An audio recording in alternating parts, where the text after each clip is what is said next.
Welcome to this DelftStack tutorial video. In today's tutorial, we will learn how to export a Chrome extension on a laptop.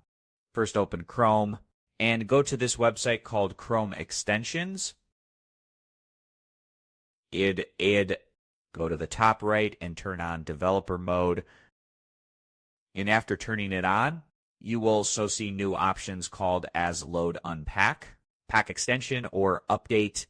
Go to pack extensions and click on browse and choose your desired extension.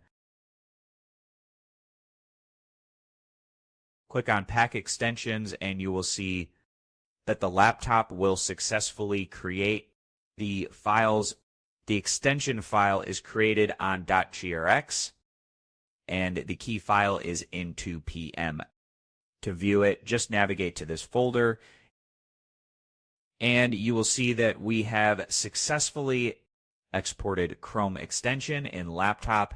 We exported a Chrome extension from a laptop by packing it into the crx file, enabling it to be installed on other laptop or profiles.